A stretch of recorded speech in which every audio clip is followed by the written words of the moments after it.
고대 사회에서 성과 성벽은 그 도시와 나라에 있어서 매우 중요한 역할을 했습니다. 성은 그 나라와 도시를 다스리는 왕이나 군주가 거주하는 곳이었죠. 성벽은 그 성은 물론 성을 중심으로 삶의 터전을 일구고 살아가는 그런 사람들, 그들의 공동체를 보호하는 역할을 했습니다. 성벽 안팎을 중심으로 정치, 경제, 사회활동이 활발히 이루어졌습니다. 무엇보다 성벽은 성을 지키고 외부의 공격을 방어하는 그런 군사적 기능에 있어서 매우 중요한 구조물이었습니다. 외부의 적들이 침략해 오면 성 밖에서 사는 사람들이나 성 밖으로 일하러 나갔던 사람들이 모두 성 안으로 들어와야 했습니다. 그러면 육중한 성문을 굳게 닫았고 군인들과 백성들은 성벽 위에서 외세의 공격으로부터 생명과 재산, 공동체를 지키기 위해 온몸으로 맞서 싸웠습니다. 이때 성벽은 매우 중요했습니다. 성벽이 높고 견고할수록 외부의 적들은 성을 공략하기가 어려웠기 때문입니다. 성경에는 우리 마음을 지키는 일을 성벽을 세우는 것과 서로 유비해서 보여주는 말씀이 있습니다. 잠언 25장 28절 말씀입니다. 자기의 마음을 제어하지 아니하는 자는 성읍이 무너지고 성벽이 없는 것과 같으니라. 여기에서 자기의 마음을 제어하다라는 말은 영어 성경을 보면은 셀프 컨트롤로 표현되어 있습니다. 즉 스스로를 절제하고 통제하는 것을 의미합니다. 그런데 잠언 25장의 원저자로 알려진 솔로몬은 자신을 컨트롤하지 못하는 자를 가리켜 어떤 자와 같다고 지금 말하고 있죠? 성벽이 무너져 내린 성읍, 방어벽이 파괴된 도시 같다라고 말하고 있습니다. 요즘 중동에서 일어나는 생생한 전쟁 상황을 보면 오늘날의 성벽은 고대 사회의 성벽과 다른 양상인 것을 볼 수 있습니다. 예전에는 물리적인 성벽, 돌을 깎아서 견고하게 세움으로써 외침을 대비하고 막았다면 요즘은 방공망이라고 해서 영공을 통해 날아오는 수십 발 혹은 수백 발의 미사일들을 미리 레이더로 감지해서 공중에서 타격함으로 지상에는 미사일 피해가 가지 않게 하는 그런 방어 체계를 갖추는 것이 어쩌면 오늘날 현대전에서 성벽을 쌓는 일이 아닌가라는 생각을 해봅니다. 솔로몬은 잠언 25장을 통해 자기 마음을 제어하지 아니하는 자, 즉 절제하지 못하는 자는 성벽이 없는 것과 같다라고 말하고 있습니다. 성벽이 없다면, 성벽이 무너져 내린다면 과연 우리는 우리 안에 내주에 계신 우리 삶의 주인이신 주님의 자리를 과연 지킬 수 있을까요? 절제가 없다면 우리는 육체의 소욕과 죄의 경향성에 무방비 상태가 되어서 주님이 계셔야 하는 우리 마음은 곧 무너져 내리고 황폐해질 것입니다. 오늘은 바울이 갈라디아서 5장에서 언급한 성령의 열매 9가지 중에서 마지막 절제입니다. 우리는 그동안 9번에 걸쳐 육체의 소욕을 따라 사는 삶, 참 자유를 왜곡한 방종의 길을 버리고 제3의 길, 바로 성령을 쫓아 사는 새로운 삶의 길을 말씀을 통해 함께 살펴보았습니다. 그 길을 걷는 여정 가운데 우리는 우리의 내면과 삶의 모습에서 하나님의 형상과 성품을 덧입게 되는 성령의 열매를 맺어갈 수 있다라고 전해드렸습니다. 그것은 다름 아닌 사랑, 기쁨, 평화, 인내, 자비, 선함, 신실함, 온유, 절제의 열매를 맺어갈 수 있다라고 했습니다. 그중 마지막이 바로 지금 오늘 우리가 함께 나누고 있는 절제라는 열매입니다. 저는 왜 성령의 열매 중 바울이 마지막에 절제를 언급했을까 하고 곰곰이 생각해 보았습니다. 사실 바울이 언급한 9가지 성령의 열매들은 제각기 고유한 색깔과 맛의 의미를 각각 지니고 있습니다. 그러나 그것이 따로 분리되어 있지 않고 내적으로 서로 긴밀히 연결되어 있는 것을 우리는 볼 수 있습니다. 사랑이 있는 곳에 기쁨이 함께하고요. 평화가 있는 곳에 선함이 함께할 뿐 아니라 또한 자비와 인내가 있는 곳, 그곳에 사랑이 없으리 만무한 것처럼 말입니다. 이처럼 하나의 나무에 각각의 열매가 서로 연결되어 연걸어가는 모습을 생각해 볼 때 절제는 마치 앞에서 언급한 8가지 열매가 우리 내면과 삶의 모습에 그런 삶의 모습 가운데 잘 자랄 수 있도록 성벽을 세워주는 역할을 이 절제가 하고 있는 것이 아닐까라는 생각을 해보았습니다. 바울은 마지막 절제라는 성령의 열매로 성령을 쫓아 살아가는 우리의 영적 여정에 성벽을 세우고 두르는 것과 같은 모습을 우리에게 보여주고 있습니다. 그럼으로써 나머지 8가지 열매가 악으로부터의 유혹과 공격에서도 성령의 능력으로 잘 연걸어 갈 수 있도록 컨트롤할 수 있는 힘, 그것이 바로 절제라는 성령의 열매에 있다고 우리에게 말하는 것 같습니다. 그렇다면 성령의 열매인 절제는 과연 어떤 의미인지 함께 생각해 보고자 합니다. 절제라고 하면은 우리는 어떤 특정한 일과 행위에 있어서 무조건 하지 않는 것으로 생각하는 그런 경향이 있습니다. 하지만 어떤 일을 안 하는 것, 그 자체를 우리는 절제라고 하지는 않습니다. 오늘 첫 번째 본문인 갈라디아서 5장 23절에서 말하는 그 절제는 헬라어 명사가 엥크라테이아라고 합니다. 이 단어는 자신이나 어떤 것에 대한 지배권을 의미합니다. 그리고 특별히 성적인 문제와 관련해서는 억제, 참을성, 견실이라는 의미의 그런 자제, 즉 셀프 컨트롤이라는 의미도 이 단어는 갖고 있습니다. 바울이 성령의 열매로 절제를 언급한 것을 한번 숙고해 볼까요? 절제는 성령의 열매와 관련이 있습니다. 그렇다면 절제는 우선적으로 나의 영적 성숙에 어떤 일이 유익한지, 어떤 일이 무익하고 해로운지를 먼저 잘 분별하는 일에서 시작한다고 할 수 있습니다. 나아가 그것은 성령의 통치를 따라 살지 못하게 하는 유혹에 빠지지 않고 악의 공격에 무너지지 않도록 지켜내는 힘, 즉 성령의 통제에서 나 자신을 벗어나지 않도록 컨트롤하는 것을 의미하는 것을 우리는 알 수 있습니다. 영적 분별력이 있어야 우리는 나 자신에게서 무엇을 컨트롤할지를 알 수 있게 됩니다. 하지만 우리가 절제와 통제가 필요한 부분이 무엇인지를 알았다고 해서 절제력, 즉 영적 조절 능력이 바로 생기는 것일까요? 앞서 말씀드린 것처럼 성령의 9가지 열매는 하나의 나무에 서로 긴밀하게 연결되어 맺히는 것이라고 말씀드렸습니다.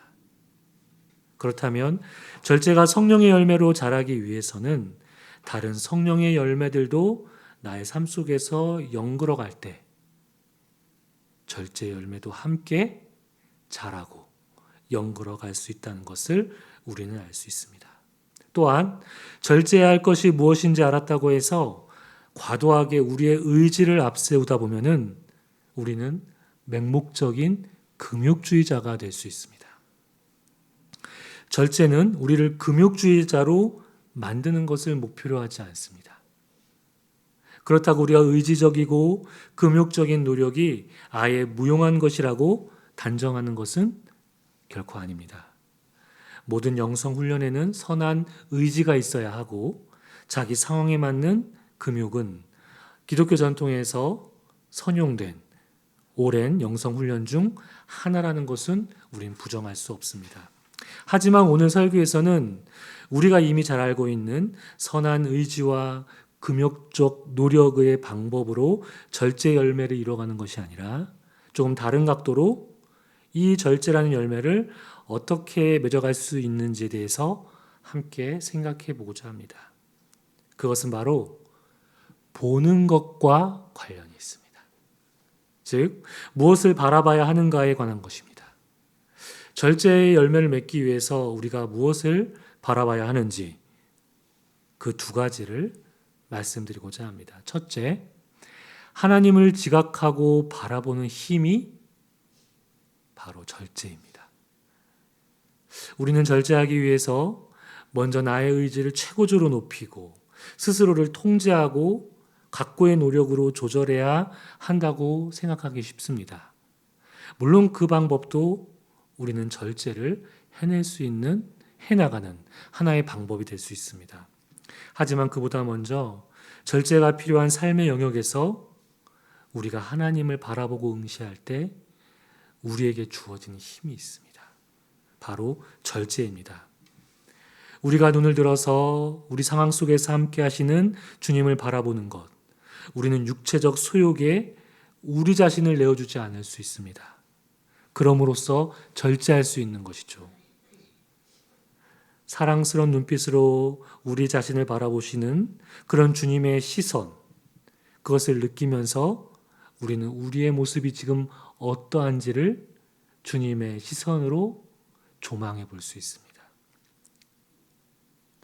그때 우리는 우리가 처한 상황 가운데 주님이 기뻐하시는 것이 무엇인지, 주님과 함께 하시는 기뻐하는 삶의 모습은 무엇인지를 우리는 생각해 볼 수 있습니다.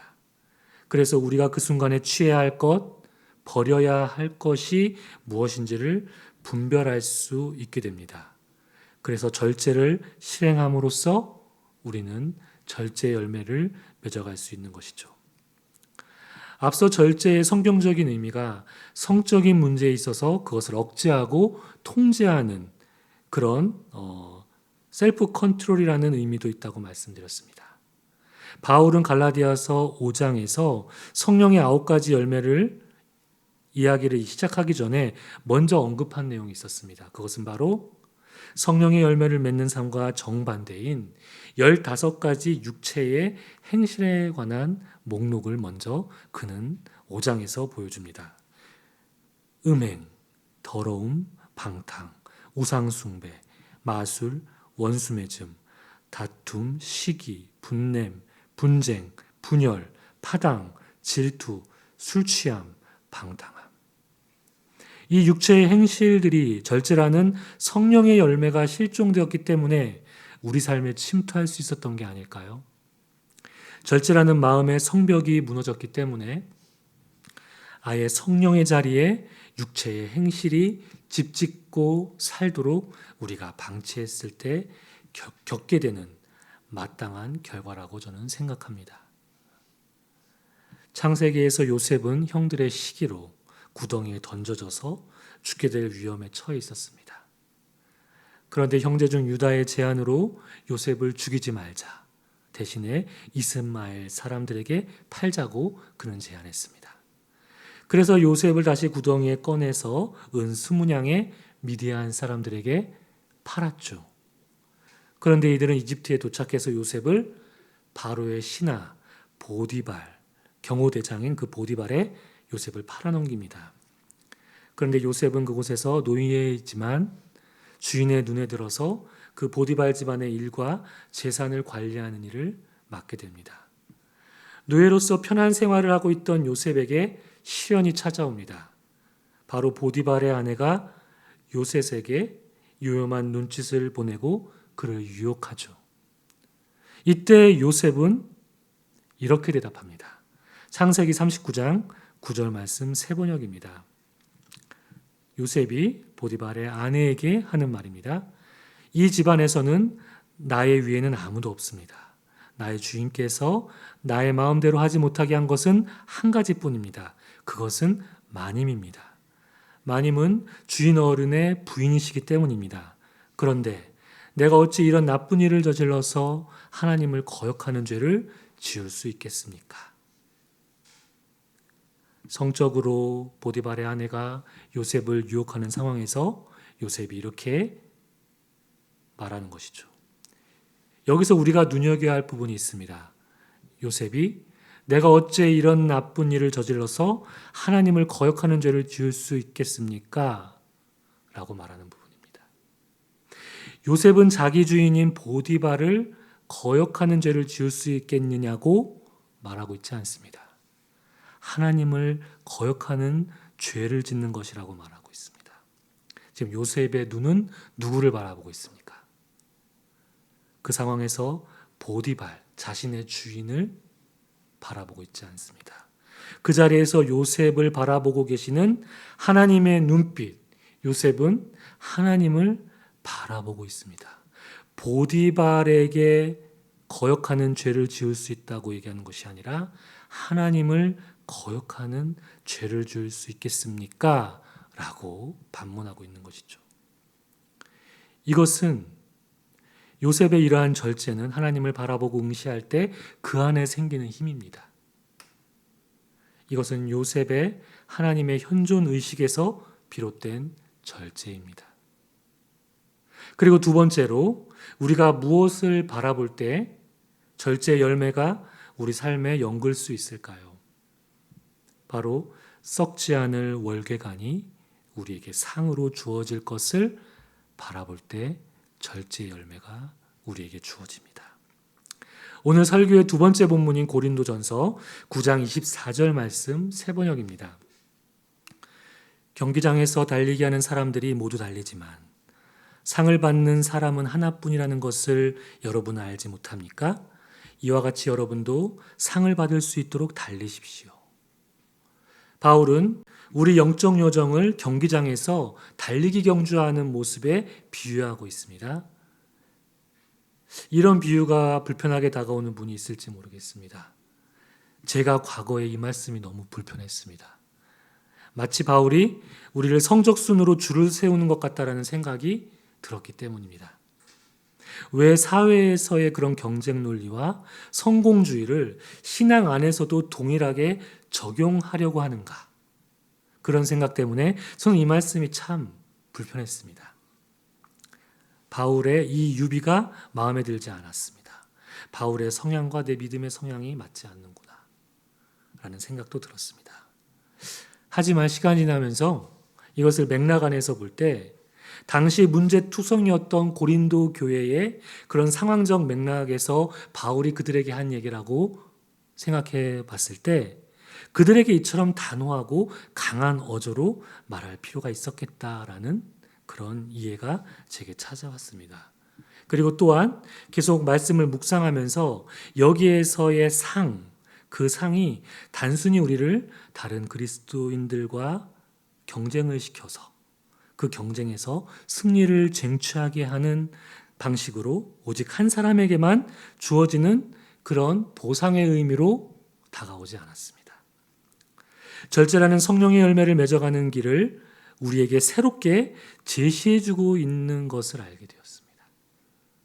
바울이 그 상의 실체가 무엇인지를 알려주는 그 다음 말씀에서 우리는 상과 절제를 서로 떼어놓을 수 없는 불가분의 관계라는 것을 발견하게 됩니다.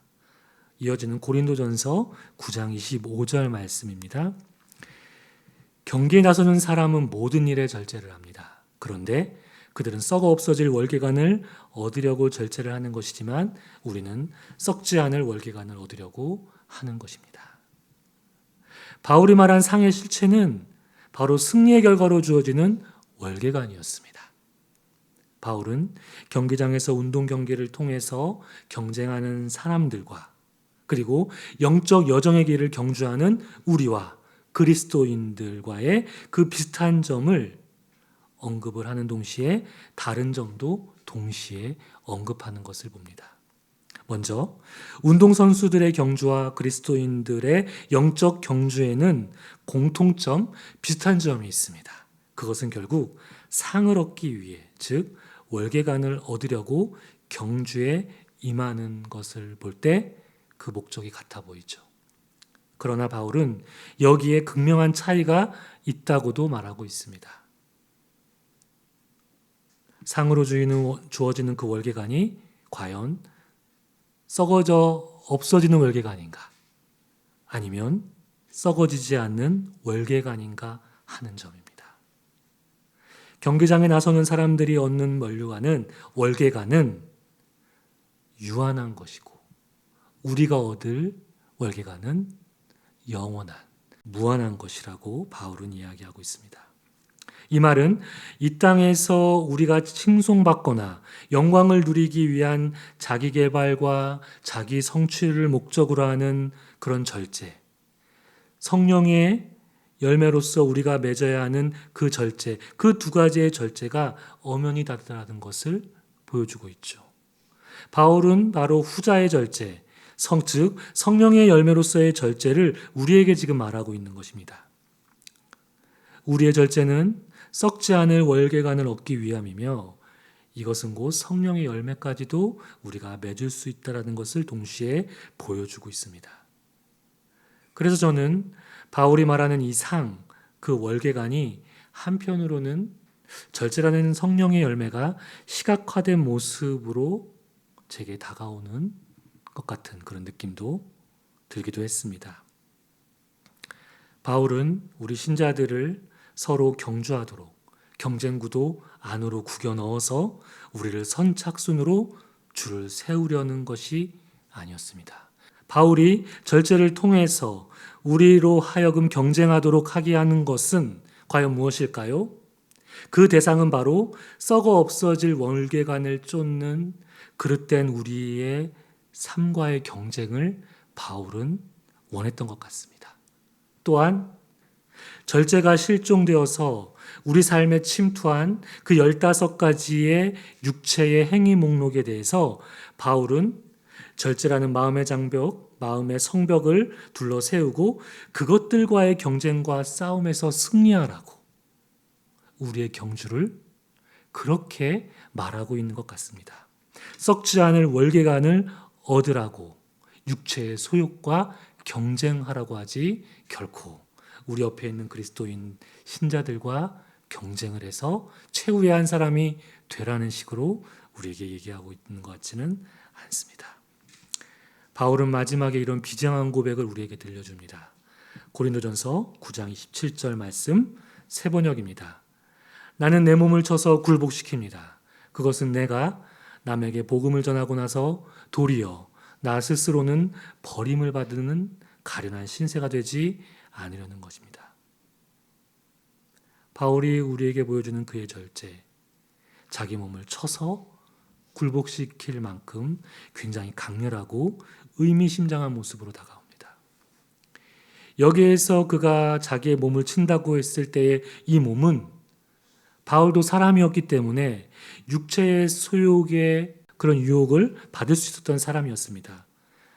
몸의 소욕을 따르는 욕망, 그것을 그는 굴복시키고자 했던 것이죠. 그것들이 우리가 이 땅을 살아가면서 한순간의 만족, 기쁨을 줄 수 있을지언정 그것은 썩어 없어질 것들에 불과하다는 것을 바울은 알고 있었습니다.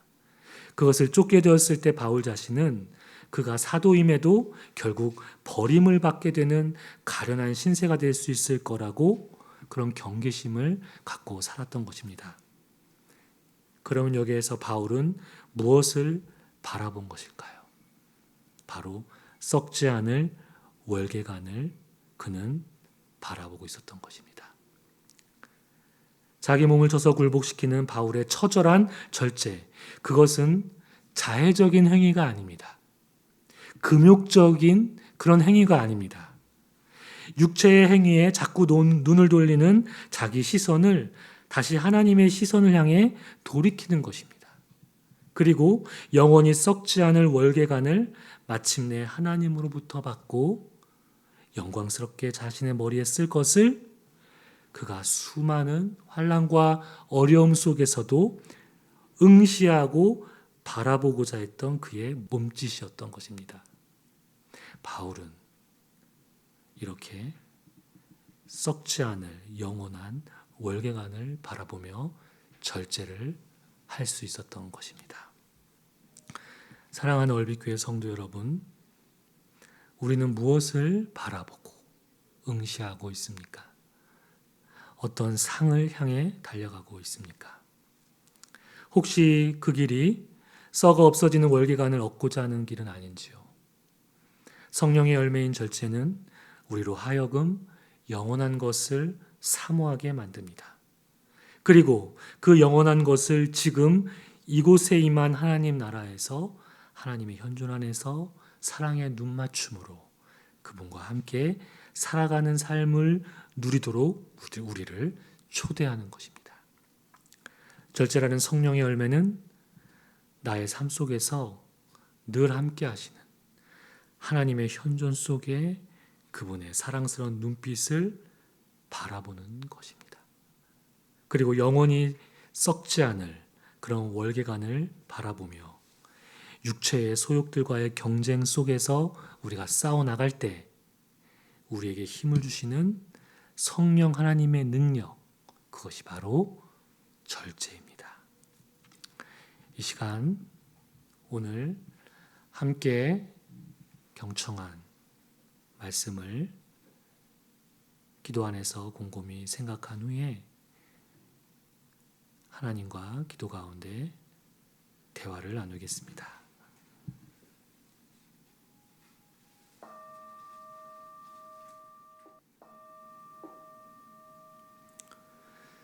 하나님, 그동안 성령의 9가지 열매를 함께 나눌 수 있게 해주셔서 감사합니다. 우리가 하나님의 얼굴을 바라봄으로 그리고 영원히 썩지 않을 월계관을 바라봄으로 우리 삶에, 우리 마음 가운데 성벽을 세울 수 있게 하여 주시고 그럼으로써 성령의 열매를 맺어가는 삶으로 우리를 인도하여 주옵소서. 예수님 이름으로 기도드립니다. 아멘.